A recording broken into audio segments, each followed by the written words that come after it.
can you comment on how to deal best from a non-dual perspective with pain in the body or the pain body? I lately struggle with dealing with physical pain and balance in between just feeling, seeking medical information and treatment, panic and meditation. I think there will be a general aspect as in pain and how to deal with it, but also an individual aspect as in my reaction according to my own genes and up-to-date conditioning. Somebody's been listening to Roger Castillo or Ramesh Balsaka. No, I'm not saying that's bad, just playing. As far as this lasts, could one, I myself, dive deeper into myself for what's coming up with my pain body?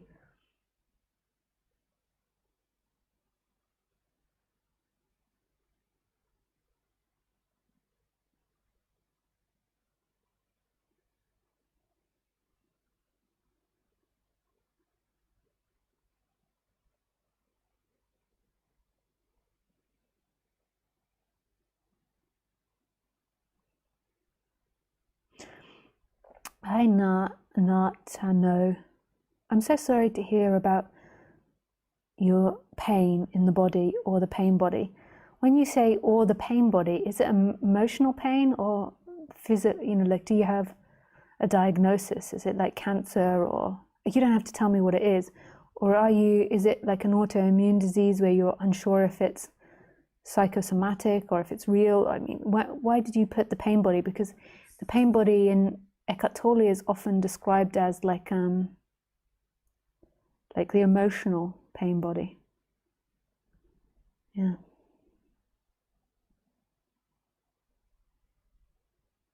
And thoughts, like feelings and thoughts, I think. It's not normally described, I don't think, as physical pain. Yes, if you could just clarify that.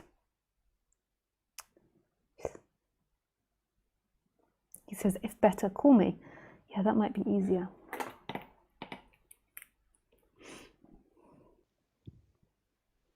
Hi, Lisa. Hello. Hello. Thank you for writing your question. Yeah. Can you hear me okay? Yes, I can hear you. Can you hear me? Yeah, I can hear you. So when you said about physical pain, is it emotional, or is it actually like you've broken your leg or you have something physically wrong with you? Yeah, it's not a severe thing like cancer or what you mentioned, but I suffered from a light heart conditioning the last 2 years, and now I have some physical pains.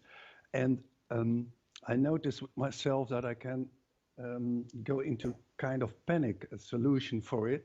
Right. Instead of, yeah, that's what I heard with Eckhart Tolle. Stay with it, stay with the pain the moment I feel it in the body. And that's, I think, that's a very difficult thing, to stay with the pain. Yeah, totally.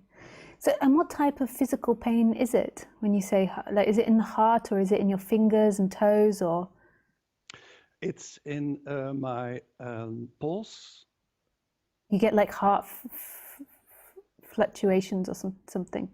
No. That's just okay now. No, it's just the physical pain now is with muscles and in the pulse. Okay. And does it Do you hurt say in the your heart joints? or in joints? Okay. I just asked to clarify this because often people can get a lot of panic around the heart area when they have pain in the heart area. And there's many reasons for that. And so I just was trying to clarify the pain. So it is actually a physical, it's not something that your head is making up. It's not like a panic attack or anything like that. It is a physical diagnosis that you've been given and you're experiencing.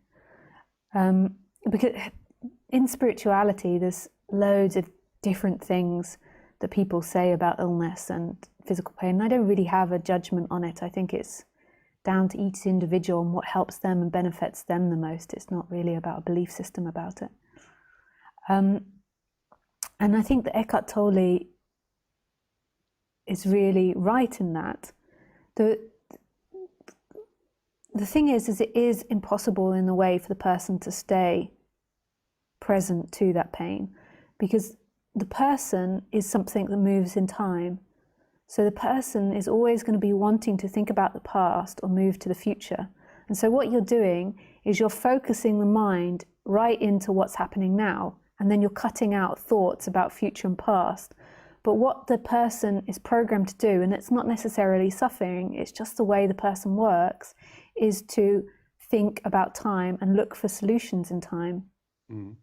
And so it is really an impossible task that you're embarking on, is to try to stay present to the pain. But if you actually do it, you will, it will be easier, because what the mind can do, like you say, is bring up negative thoughts about it and then create panic in the body, which adds on to the pain.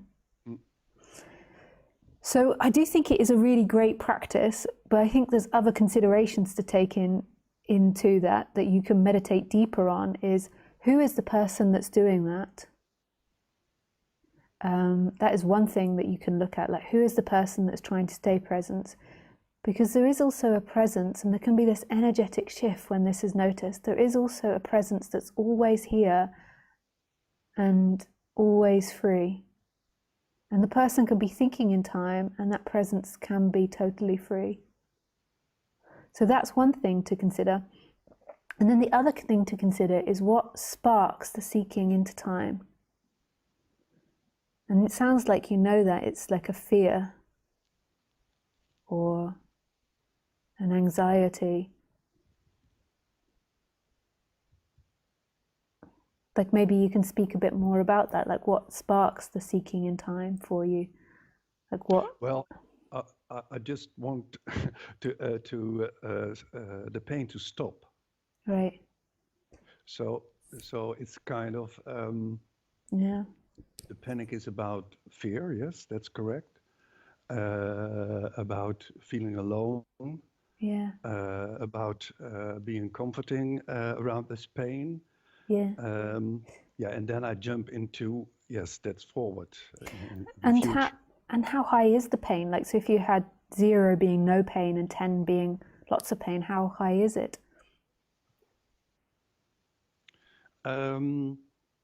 It's about, I think 3 or 4, but it's enduring. Right, it doesn't ever go. No, when I take some soft medics, painkillers, then it disappears. Yes. Mm. And do you try alternative medicines as well, like acupuncture or? Yeah. Yeah, you try this. And does that help at all? Yeah, it helps. Yes. Yeah. Yeah, and these thoughts are very elusive thoughts, especially the loneliness that we feel with pain when we have physical pain or physical disability or mental disability in any way. That is very elusive, that thought, because there is an I there that is lonely with this. And you can see it as being abandoned, being unloved, being rejected, being unable to do things to fit in. That's a very addictive thought that most people are really running away from their whole life. This is the great opportunity with physical pain, is this questioning of the doer. I had a friend when I lived in Australia, my next door neighbour, he was really fit and super healthy, and he was a builder, and he was also really super successful. And then at the age of 37, he got a brain tumour, and then he lived for another 9 years, even though that they said that, like, I gave him a very small amount of years to live. He managed to live for another 9 years, but what it did was it slowly took his capacity away to do things. So, going from this really fit and healthy 37-year-old that had accumulated a good amount of wealth, that was doing really well, that was in the prime of his life, to slowly having things taken away. And it's a very painful process, as you can imagine, to go through, but what it did is it really showed him that his freedom isn't about doing. So he said to me at one point, my whole life I thought I was a human doer. And what I've been forced to realize is that I'm actually a human being. And most people that you'll ever meet are addicted to doership, addicted to being someone that does. And if you don't do, you are going to be abandoned by society. This is the assumption. I am useless. I am nobody in society if I don't have my physical health in order to contribute. Mm-hmm. And this is incredibly destabilizing and scary. But if you can stay with that emotion and stay with these feelings, it stops them gaining energy and gaining momentum. It's like doing the opposite. Like, this is not true. So the thought comes up, and then seeing that it is not true. So feeling it, feeling that fear, feeling that discomfort, but it is not true. Your happiness and your worth has always been about beingness. Your freedom is about this moment. It's not about you in time being something. There is nobody that has to be something. There is nobody that has to go somewhere.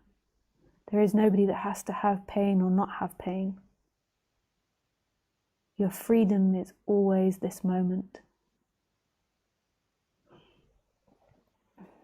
What happens when I say that to you? And you can say anything. I'm not attached to these teachings like you have to like that or not like that. I don't see them as mine. I see them as yes, I think that I learned and pass on. Yeah. Your example fits as a glove, because from this guy from Australia alone, because the last 2 years there were other circumstances. I slowed down in my job. Mm-hmm. And I was divorced, so it counts up with the physical pain, which is not so bad as such, but adding with the other things, it comes close to your example of this 37-year-old guy. Feeling useless, feeling alone. What's the future? I'm a little bit older, I'm 66, so what's happening now? Yeah, totally.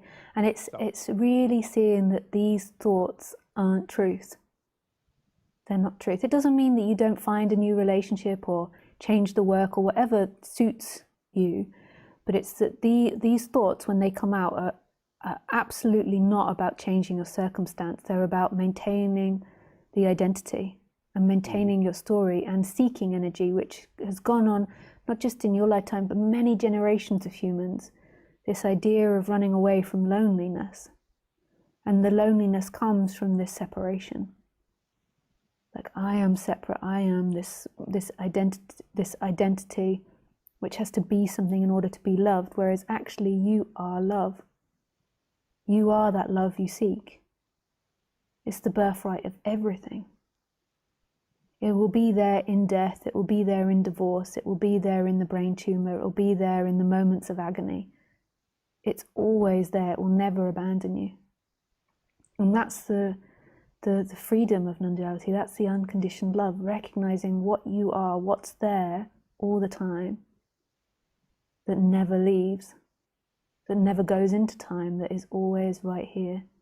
And it's not a bodily sensation, it's not a mental idea, it's not a concept, it's what's always been.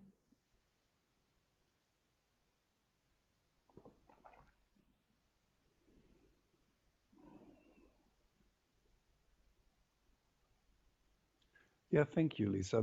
That's the background of my question. Yeah, nice. With pleasure. Yeah, thank you for calling in and speaking with me. Okay, thank you very much. Lots of love. Bye. Bye-bye.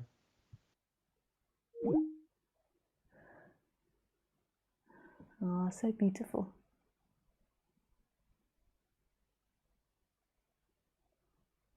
God, life is so beautiful.